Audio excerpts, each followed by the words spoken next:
Hello and welcome viewers to a very special broadcast on Times Now. I'm Siddhartha Talya and it's my honor to be interviewing a legend of Indian sport, the captain of the Indian football team, Sunil Chhetri. He's won numerous awards as well as distinctions and led the country with pride and success on the football field, and was most recently honored by FIFA with a docu-series titled Captain Fantastic on his illustrious career. So let me begin this interview by asking you, Sunil, of how you view this tribute on the part of FIFA. Yeah, I'm quite honored. Truthfully, I shot this thing 1 month back. When I was told that this is what is going to happen, I was really happy. And after seeing the way it has been finally edited and sent across, I'm really happy. I'm really honored. Apart from the fact that it's a show, but just getting recognized by the parent body feels really great. Now, let us go back in time, Sunil, to your career so far. You began your professional career almost 2 decades ago in 2002 with Mohan Bagan. And you then made your international debut 3 years later in 2005 against Pakistan in Quetta. Tell us about some of the moments that have actually stood out for you. Yeah, thank you so much for calling me a fossil, which I am. When you say 2002, 2005, it seems a long time ago. So let me start with showing a lot of gratitude for everyone who has helped me to reach where I have reached. It's not me sounding cliche, but my family, my friends, the coaches, the players that I've played with and against have helped me to reach this landmark. It wouldn't have been possible if I wouldn't have sustained the number of years that I did. It wasn't easy, and it wouldn't have been possible without the help of so many. Few things that are coming into my mind right now. The first game that I played for my country will always remain with me till the time I'm alive. It was in Balochistan against Pakistan at Pakistan. That was one of the most important and memorable days of my life. Playing the Asia Cup for my country, both the times qualifying for the Asia Cup is always good. Is always going to be fresh in my memory. Winning the leagues, the number of times that I've won. Yeah, I mean, you put me on a spot, so I can't pinpoint exactly the moments that are coming in my head, but all of them. I've been fortunate enough to play for a long period of time, and there have been many memorable moments. And also, what stands out in my memory is all the hard times that I can think of right now. I had so much of help from all the sides, so I've been a very fortunate player. Now, you continue to have a shining club career. In 2010, you became just the third player from the subcontinent to travel overseas and sign up with a club. In this case, it was the Kansas County Wizards in Major League Soccer. How have you seen the footballing club culture in India evolve since then and change over time? Oh, it has, if I can use the word, exponentially risen from if I see the last 5 to 10 years. I think the league structure, the energy around football in our nation, the the just people knowing and wanting to know more about football and playing more football has completely changed in the last 10 years, and I'm really glad. Of course, we all are very greedy, so I wanted more, and not only for football, for every sports in our nation. In the last Olympics, we saw what we can do. So many different stars doing so well for our nation. So I just hope that this momentum can be continued not only in football, but all different sports in our nation. We are 1.4 billion people. There is no dearth of talent in our nation. We got this, that, and everything. So I just hope that we can, genuinely identify talent at the right age, give them, him or her, the right infrastructure to develop. And trust me, my friend, we're going to produce so many superstars. Now, what are some of the changes that have already been introduced or can in fact be introduced in the future, taking from the experience of professional club football overseas? Well, there are many things which we are already trying to inculcate. A longer season, more professional setup, more teams, a little bit more emphasis on, on your infrastructure. All these things really matter. It might sound small individually if you take them, but all these things are very important. thankfully, all the clubs in our nation are taking the cue from all top leagues in the world, and slowly it's changing. Again, the greedy me comes out, and I hope that this process is speeded up, because the better the league, the better the chances, the better the players are going to play against, the better the development of the national team will be. Cristiano Ronaldo, Lionel Messi, Sunil Chhetri. Among active players, you rank third in the number of international goals scored. How do you respond to comparisons here? Well, I try my best, not as a competition, but that would mean that I've scored that many goals for my country. And just to let all the viewers know, there is no comparison whatsoever in terms of the kind of players we are. I am a huge fan of both of them, as many of us are. The comparison is only as to how much we three are giving our best to our nation, and that's the only bit. I do not take the comparisons too seriously. But yes, I'll be very, very happy to beat them in terms of scoring for a nation, because that would mean that extra goals for my nation. And until that I play for my nation till the last game, I'll try my best to score as many goals, and more importantly, win as many matches as possible. The ISL is now around the corner, Sunil, and we are back after a tough time with the COVID-19 pandemic. The fans will be back. The stadiums will now be full again. What difference do you think all that will make? Huge. What I miss was the fans, the liberty of going out, not to live in a bubble. I know there were bigger problems also around me and around the nation, but it wasn't easy. I generally do not like to go out, so I thought I'll be okay, just staying in a hotel, because generally also I stay in my house only. I don't go out. I just stay and come back. I'm quite boring, as my wife calls me. But trust me, living in a bubble was crazy. It was so difficult, especially for us who were playing for the nation also. You stay for 6-7 months inside a bubble for the club, and then when you go and represent your nation, again the 21 days quarantine, again getting all this checkup done. It was really, really difficult. When it started, I was thinking it's all right. You're staying in a hotel, you get the best food, you're taken care of, you're safe. But doing it for 2 years was really taxing. So I'm really, really happy that at least we are away from that. The fans are going to be allowed just to enter Kantirva, our home stadium, with everyone coming there cheering for you is something that I'm really looking forward to. I've missed this feeling. I've missed the fans coming to the stadium, and I can't wait for the ISL to start. And I specifically ask you this because you said in 2018, and I'm quoting you here, to all of you who have lost hope or don't have any hope in Indian football, we request you to come and watch us in the stadium. Now, this particular rallying cry on your part had a dramatic effect, and the manner in which it actually brought fans for the remaining Intercontinental Cup matches at the time, it was there for everybody to see. Do you believe, Sunil, that there is a need for such a reminder once again, or are you confident that this won't be required anymore? I don't think we need a reminder, and I just hope that we never need to remind that part. I think we are very fortunate. At our clubs, and also whenever we play for our country at home, fans have turned out in spectacular numbers and energy. You can be playing in Kochi, you can be playing in Salt Lake, as we did for the country in the qualifiers. You can be playing in Bangalore, in Mumbai, anywhere. The fans really turn up, and yeah, it was good. I was a little bit skeptical once I did that video, but the after effect was amazing. I still have my stance. No matter who you are, if you enjoy sports, no matter what sports you enjoy, if you can go and watch live, there is nothing, and don't think I'm biased, but there is nothing more interesting than watching live sports.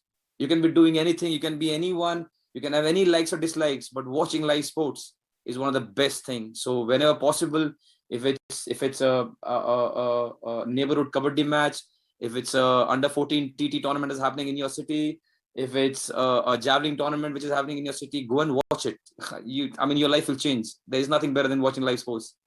How do you look back, Sunil, at the recent Hang Thin final tournament, the setback that India experienced against Vietnam and the draw against Singapore? Are you confident of bouncing back? No, we will bounce back. All the things in the last two games that went wrong were more of individual errors, and me and the whole team, the players, we take the responsibility. We should have done it. We should have done better, especially after what we did against Cambodia, Afghanistan, and Hong Kong in the qualifiers. I think this wasn't up to the mark. We got to show more energy and more hunger. We generally do not do quite well when we travel abroad, so that is something that we really want to rectify. The main upcoming tournament is the Asia Cup, which is going to happen in June, July. The dates are not finalized yet, and that is a prize that we won after qualifying in Calcutta. So we just going to work really hard and put our best foot forward. Yeah, but the not so great performance against Singapore and Vietnam really boils down to individual errors that we did as players, and we take the blame. Now, Sunil, coming to something that you've actually been asked before, and this is specifically about rankings. India is ranked 104th internationally, but these rankings may not necessarily be a reflection of a team's quality. But these do have a bearing and a consequence for the team seeding when it comes to participation in major tournaments. So, how is this ranking affecting our prospects? Yeah, I mean, the easiest way to improve is whenever you play for the country, whenever the points are on table, you try your best to do well. That's the easiest and the most simplest form. When you do well in the AFC tournaments, you get a little bit more points. And you are completely right. Sometimes the rankings are a little bit weird and difficult to understand, but it's very important when you have to get the pool. So now when we get the Asia Cup the Asia Cup pool, we probably are going to be in the third slot. So you get one team from slot 1, you get second team from slot 2, and you get third team from slot 3, which we are. And then there's slot 4. So if you keep doing well and you jump on the slot 2, you probably are going to avoid those other 5 teams who are a little bit better than slot 3. So for these calculation, permutation, combination, these rankings are very important. You generally kind of would not understand exactly how it works because it's a big math. But you rightly pointed out that it's very important to get as high as possible, because whenever the qualifiers happen, whenever the seedings happen, it's important to be as high as possible. Sunil, a big tournament coming up. It's something that we've been waiting for a long time, and especially India's women footballers and the youngsters who eventually want to make it to the Indian team. The Under-17 FIFA Women's World Cup will be taking place in India. How are you looking forward to it? Oh, I'm really excited, man. We saw what Under-17 World Cup for the boys did. Not only the whole euphoria in the country and just the awareness, but also the boys. All the boys now, most of them are in the national team, the senior team. Their confidence, their body language, their knowledge about football is so different and so much better than when we were 17, 18, 19. So it really helps when you are playing big tournaments, and nothing is bigger than playing Under-17 World Cup. I am so pumped for the Under-17 girls, and I wish them all the luck. I just hope that we get time to catch some game live. I was just checking the schedule, even our tournament starts, but we all are going to watch wherever we are and support them. And I just hope on a bigger level, I just hope it gives a lot of young girls hope, because that is very important. I think the pool that we choose from, our female footballers, it's a very small pool. I just hope we can make use of a bigger population, and all these tournaments and us doing well in these tournaments really helps, not only to the kids, the young girls who are going to think and who are going to dream, but also for the parents to understand, yes, if you really work hard and if you allow your kids to do whatever they are good at, this is what they can achieve. So in a lot of ways, this tournament is very important. Kudos to AFF of making sure that we get the Under-17 first, the boys, and the Under-17 girls, because you will see there'll be and also the onus is on us to make sure that everyone understand how big this tournament is, and we can take as much as possible from this tournament. Now, Sunil, we've had a bit of a difficult time recently with the temporary ban that was imposed by FIFA. It lasted only 11 days, but you were reported to have told your fellow players to focus only on their game and not really get distracted with what's been happening in the background. Take us through what actually happened during that phase. Why I did that was because I got a lot of calls and messages from a lot of players who had no idea what would happen. Some of them had some very naive questions. I understand some of them are really young. So I personally also told them, and also I had to just come out and tell everyone just to calm down, because things were not in their hand. No matter how much they took pressure or tension or whatever, they couldn't have done anything. So that's the only reason why I came out and said, you know what, just relax. think about being a better player tomorrow, think about working hard, and that's all is there in your hand. And the new team has come up. We already met them. And I just wish them all the luck. It's not easy. It's not easy to run a federation. I understand that. With my limited knowledge, I just I just hope that in coming future the going is more smoother, and I just hope that when I say we, I mean the federation gets help and support from all the sides, and we can grow. It's very, very important that we are a team. The federation, when I say federation, everyone including all of us comes inside. We just work really, really hard, do our jobs to the best of our capability, and that's how we're going to improve. You speak of governance, Sunil. Tell us about your expectations from the current dispensation that has been voted in the AIFF. What do you hope from them from a player's perspective? I was glad. I mean, some of the people who are there at the helm of affairs, I have played with them. Some of them, I mean, one name that comes to my mind is Eugene Lindo. He was junior to me. I was talking to him, and he seemed really, really optimistic, very, very open to talk about different ideas, which is good.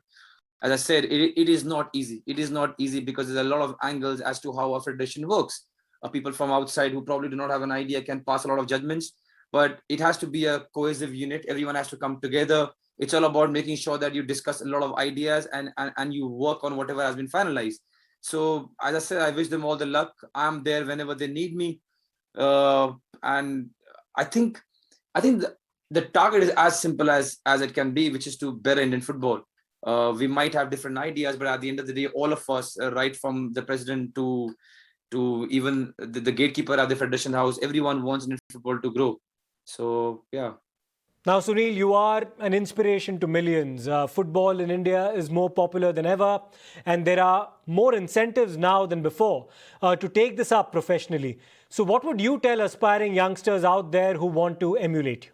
I think there are many things that I would want to say to the kids, but if there is one thing that I've learned in the 21 years is you got to love what you do. So if you're playing because of any other thing, you're in a wrong profession. If you enjoy playing football, half of your battle is won. Second, if you want to be a footballer, a professional footballer, play for a club or for the country, the road is not going to be easy. Make sure you give whatever you have. You might make it, you might not make it. I can't guarantee that. I don't know. But you should not have any regrets. When it's about not eating something, do not eat those things. When it's about sleeping at 10:30, sleep at 10:30. When it's about getting out at 5 o'clock and doing the stretches, do that. Do not leave any stone unturned because the margins are that much. Like you, there are millions who want to make it, who want to play for the country. Only 11 play, only 15 play, only few make it. It's a very, very, very difficult odds.